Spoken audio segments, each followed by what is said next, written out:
Jeg bliver nødt til at tage væk et stykke tid. Prøv at se den her nøgle. Den skal du spise. Nogle gange så skal du være særlig færdig først.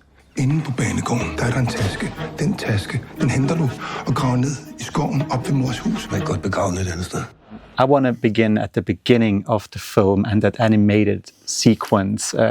Who made that? Who created that? Well, a cartoon company. I thought I wanted to do it as a live action film first, but the producers said we don't have the budget for that. So I got hold of a company in Denmark called A-Film that does cartoons, and they've done many cartoons, and asked them if they want to participate in realizing that, and they've done a great job. Yeah. Yeah, they really did.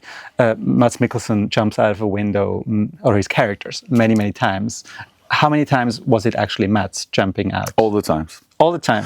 It's all the times Mads jumping out, but it's not Mads landing all the time.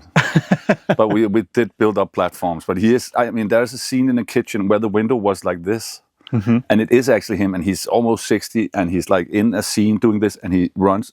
His shoulder could have... But it is him. But he's an old dancer, and he's really good with physics. So I don't think we would have let anybody else than him do it, because he is really good at it. So Matt also gets to eat some keys. How many keys did he end up eating? Well, obviously they weren't real keys. No, they were made of. I think they were made of chocolate. I think it was. I think we only did it one. I don't think he ate more than one, but it wasn't a key, so it's not that important. But it looks like a key. Yeah. Ej, det glemte jeg. Han hedder John nu. Hvorfor fanden vil du ikke have Manfred mere? Altså, du kan jo ikke bare komme hjem, og du har været væk så længe, og så tror at alt er det samme. Ja, John. Så er en dobbeltvælgerne. Må du med. Hold kæft. Du ligner ham jo ikke engang. Du har ikke engang de rette briller på. Dem er vi ved at spare op til. Stop det nu. Manfred, nu fortæller om, hvor den... Nikolaj Likas and Mads Mikkelsen are great in the film, and I could totally imagine their roles being reversed. Yes. Was it always like that Mads would play Manfred and Nikolaj would play Anker, or was it at some point the other way around? It always was like that, but to be honest, every single person, even the closest producers and all the other actors and everybody I sent the script to, thought it was the other way around when they read it. But I think that's because I did a movie called Riders of Justice, where they are the opposite, where Mads is this badass Navy SEAL and Nikolaj is this geeky. So I think people read that into it and said, "Oh, we're doing the same again." But but I was never in doubt that Mads had to be. And not to Nikolaj is fantastic, but Mads has this physical. Mads is so physical, and at the same time he has this with he handles emotions, and the physicality of the part. I knew it had to be Mads. Yeah, I mean, that's the real funny part. If you watch the movies back to back, right? Riders of Justice and now The Last Viking, you almost get whiplash from seeing those characters. Yeah, it's true. It's true. We're actually just doing the opposite. So.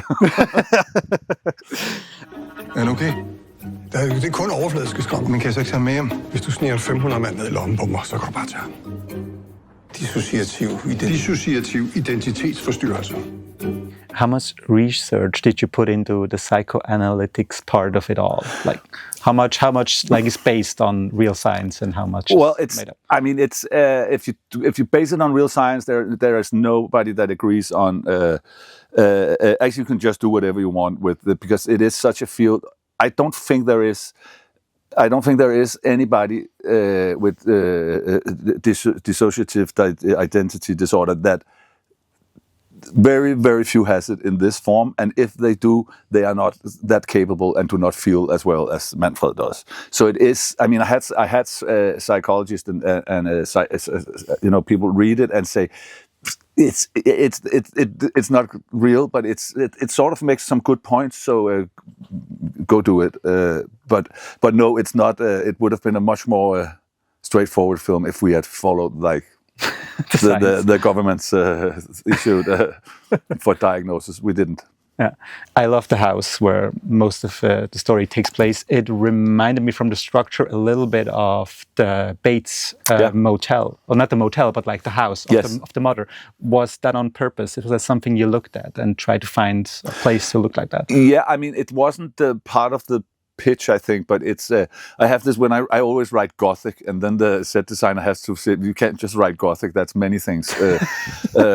So we had a lot of discussions, but no, it was like to make an elevated We might have mentioned that. It was to make like the story takes a turn there where you go into like this fairy tale land with the forest so we tried to create a house that could both like have all the childhood traumas but also the good stuff. So it's a nice house, but also a scary house at the same time, right? Mm-hmm. Yes.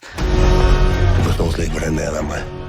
Folk kan virkelig godt lide mig. Fordi du, John, du er sindssyg. Vi skal jo da ikke lave bane med tosser. Det er faktisk et yderst validt psykiatrisk eksperiment. Skal du spille for et rigtigt publikum? Nej. Vi kommer spille framför massa bävrar.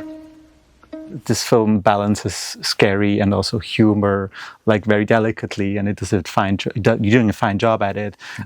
Is that something you find on the day of shooting, or during the script process, or only in editing? That balance. But that's the whole thing we do. I think that's the one thing we spend the most time on when we do a film. Right from I send out the first script to the actors is to find that balance and to by intuition. Say to each other, is this funny? Is this will it be too much? So everybody's chipping in, and I will do rewrites, and then when we shoot it, we will do it again, and when we edit it. So you're absolutely right, but it is the sole one thing that I think we spend the most time on, most mental energy on, because we are doing a lot of different genres, and we are on the edge of what people can relate to, and to put real emotions and real feelings and make them into real human beings is not easy always. So we are very much aware of what we are trying to do. Mm-hmm. Would you like to share something that just went too far? No, because that's why I edited it out. So it's no, but it not necessarily went too far. But there's sometimes a scene. There is a scene where he confronts Manfred and says, "Do you know what I have done for you?" That's very emotional. But on paper, and right up till the day before we shot that scene, that was another burst of anger where he was, and there was Mads that came and said he could feel in his stomach. This becomes, it's if we have that funny scene just before, and I think we should go with emotions that he's almost crying, and then suddenly you can see it and feel like, so it's a collaboration where we all try to do our best to keep the eye on the ball, that it doesn't only become comedy or so you can switch between these genres, right? Hvad er det, Anker leder efter ude i skoven? Når man har en hemmelighed, så sætter man en krone.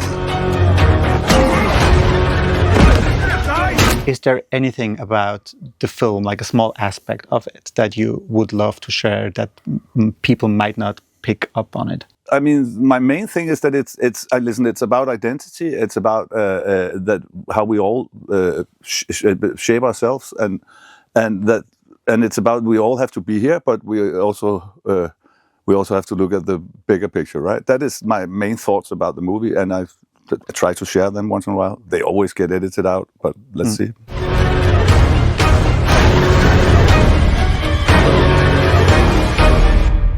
Lothar, svara mig ärligt nu.